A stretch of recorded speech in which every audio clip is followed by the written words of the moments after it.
Mikael Saari, sä oot noussut yhdeksi Euroviisu-ihmisten suosikiksi tässä näin. Kerro vähän, että kuka sä oikein olet ja mistä sä tulet?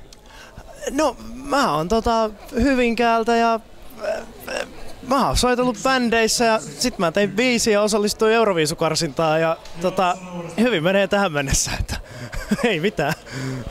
Sulla oli nyt jo tuolla jousisoittimia lavalla ja pieno. Muuttuuko tää vielä tästä sitten Baron Arena finaaliin? Tällä hetkellä mä sanoisin, että hyvin vähän.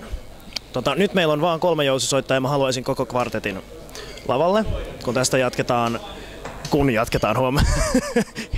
Jos jatketaan, niin kyllä tää aika lailla muotoutuu tähän. Mulle vähän on lupailtu, että saataisiin täyspitkä hieno flyygeli ja näin, mutta aika lailla tää on kyllä, sanoisin, että tässä. Tietenkin tää on vasta ensimmäinen esiintyminen ja harjoitus näin, mutta että kyllä noin niinku perusraamit on aika lailla tässä kyllä.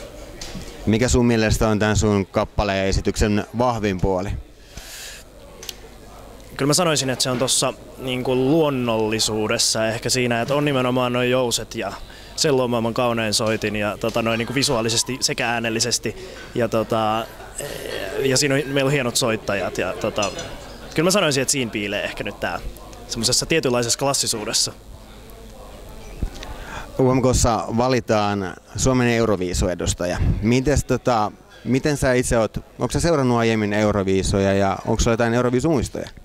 Olen ilman muuta seurannut ja siis no mä oon sanonut tämän nyt tosi moneen paikkaan, mutta siis mulle tulee aina mieleen, kun kysytään Euroviisumuistoa, mulle tulee mieleen vuoden 2000 Brainstormin My Star, joka oli siis, se on iskenyt niin lujaa. Mä en osaa ihan tarkkaan sanoa, että minkä ikäinen, mä oon ollut ehkä 14 tai jotain, just semmonen siis kitaransoittajapoika, niin kyllä iski lujaa silloin. Se tuli 3. muistaakseni, mutta ja se voittajabiisi oli silloin muuten myös hyvä, mutta niin kuin se on semmoinen ehkä mun suurin semmoinen henkilökohtainen oma, minkä mä oon suoraan silloin livenä seurannut, kun se tuli. Mites jos sä voitat, niin Euroviisussa on kuitenkin semmoinen kuin 3 minuutin raja. Onko teillä jo mietittynä sitten mahdollisesti ne pätkät, mistä sä ehkä saatat olla valmis luopumaan tässä kappaleessa? No meillä on, sanotaan, että tiedetään kyllä, miten se tehdään. Ja mulla on semmoinen toive, että mun kanssa ollaan siitä samaa mieltä, että se vähän ehkä pelottaa se, että miten sitä lyhennetään. Mutta ehkä sen verran mä voin paljastaa, että sitten aloitetaan tylysti suoraan laulusta. Jätetään introilut pois ja näin. Ja sitten vähän semmoista viilaamista. Mutta ei jätetä mitään siis pois suoraan. Et se on kuitenkin niin vähän sen 3 minuutin yli, että kyllä tää on otettu huomioon. Tänä vuonna on varsin kova kilpailijajoukko tässä mukana.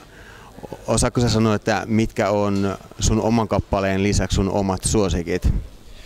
No mun täytyy sanoa, että mä tykkään tosta Rautakourasta ihan hillittömästi. Mä oon siis vähän kateellinen pojille, että ne saa soittaa tuommoisessa yhtyeessä. Totta kai siis meillä on niinku ihan tosi kiva bändi ilman muuta myös, mutta kyllä se on mun semmonen favoritti näistä. Arjon on toinen kyllä, täytyy sanoa vanhana hevarina, mutta kyllä Rautakoura on se mun semmonen musatyyli ja juttu, että paljon onnea ja oikein paljon kiitoksia tästä haastattelusta. Kiitos.